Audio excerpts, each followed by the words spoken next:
Good morning, everyone. I'll be presenting on the role of hyperreflective dots in OCT and how they affect the treatment strategies. The three great bugbears for any retinal physician are AMD, DME, and retinal vein occlusion. The perennial question asked, how many anti-VEGFs do I require more?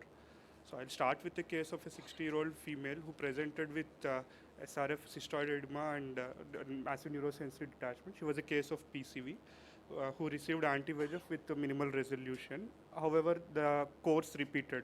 She has to require at least 3 to 4 anti-VEGFs before which the disease was not under control. However, after an injection of anti-VEGF and a steroid, we noticed that there was a sudden prompt change.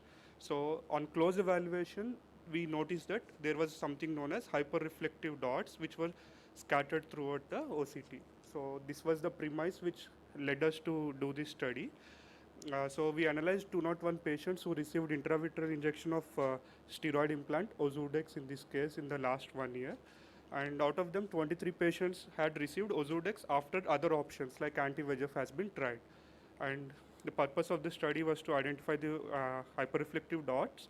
And out of the 23 eyes, 10 had hyperreflective dots and 13 were without hyperreflective dots. Basically, these are scattered hyperreflective lesions, can be found in any layer of retina, but predominantly around the cystic cavities. They are not visible in any fundus photos or red-free images. They can be seen in multiple disorders. So we can see these hyperreflective dots can be confused with hard exudates on OCT. So we used a proprietary software of TopCon imaging which helps us to identify both. And the above frame we have hyperreflective dots. They do not cause any backshading, while below we have hard exudate clumps which are more than 30 microns and cause backshading. So to avoid confusion, in the TopCon proprietary software, enhanced vitreous visualization of -4 was when we can see hyperreflective dots and they disappear at -5, while hard exudates tend to persist even at EVV of -5. So coming to the results, out of the 23 cases which responded well with Ozurdex implant, 10 had hyperreflective dots and 13 were without. Sub-analysis, 13 were DME cases, 4 with vein occlusion and 6 with AMD. So what exactly the results convey is, though both the groups with hyperreflective dots and without hyperreflective dots responded to intravitreal injection of a steroid implant, the number of injections required in the group with hyperreflective dots was 4 times less in the next 6 months follow-up period when compared to the group which did not have any hyperreflective dots. In AMD, the patient received on an average of 4 injections before he was switched to a combination or an implant alone, and we noticed that over next 6 months on an average of 1 injection was required at a mean interval of 2 months. In RVO, the patients received at least 6 injections prior to the switch, and they required an intravitreal injection at 1 month duration itself. While in DME, the patients were performed better and their mean duration of injection-free period was obtained in 3 months duration. So when we compare the 3 disorders, we notice that the group with RVO was the most resistant, while the group with DME was most responsive to addition of an steroid implant in groups with hyperreflective dots. So these hyperreflective dots act as surrogate markers of inflammation. They indicate a good response to steroids. And as already presented in my colleague in previous one paper in CSR, these are the first biomarkers which appear even before presence of SRF. So this is an example in which we notice that after intravitreal injection of steroid implant, even before the edema has resolved completely, the hyperreflective dots have decreased.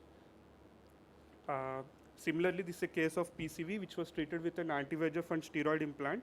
We can see that even though the SRF and PED has to collapse, the hyperreflective dots start decreasing prior to that.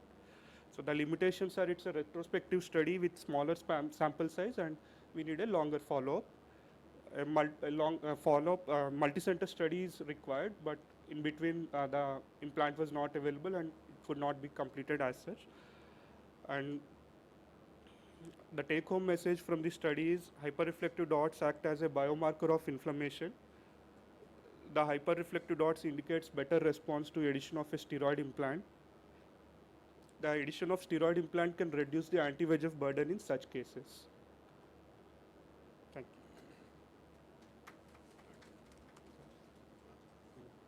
In AMD patients, how did you decide which patients will require steroids? Sir, Like you it showed was a PCV patient. yes, sir. We have included patients who had hyperreflective dots in OCT, sir. And these dots are nothing but any hyperreflective dot lesion more than 20 to 30 micron in size can be present isolated, and they should match the reflective of retinal nerve fiber layer. And in that TopCon OCT which we had, there is an enhanced vitreous visualization mode. So it acts as a gain function of an ultrasound. We can reduce the reflectivity, increase the reflectivity. And already it has been proved in literature that hyperreflective dots have reflectivity similar to retinal nerve fiber and correlated with, in our case, enhanced vitreous visualization of -4. So when the patient had such hyperreflective dots, we gave them steroid implants. And these are only PCV patients, or No, sir. We have seen that response is noted in AMD, vein occlusion as well as in DME, and the sustained response is noted in DME group, and least sustained is in vein occlusion group. did you had any correlation with the number of hyperreflective dots? Sir, there is a paper already. We are going through it, sir.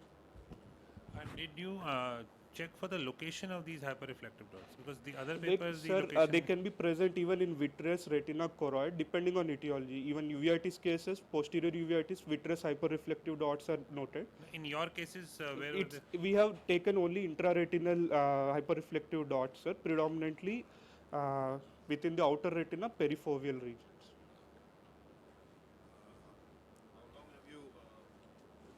Only 6 months follow-up is available here, and we noticed that number of injections have reduced by 1/4 in the group where steroid implant was added. See, initially, once when PDT used to be the treatment, that time intravitreal steroids generally were used in patients of wet AMD.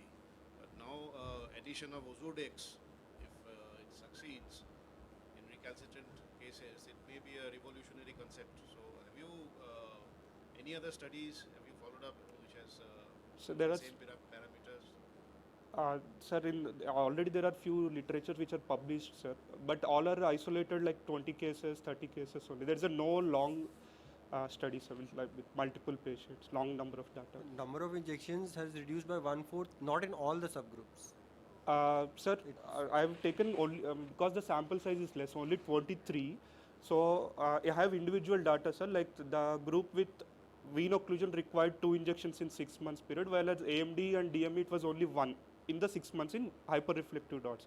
Those without hyperreflective dots, they had to receive monthly top-up again, sir, on an average. Thank you. Unnati,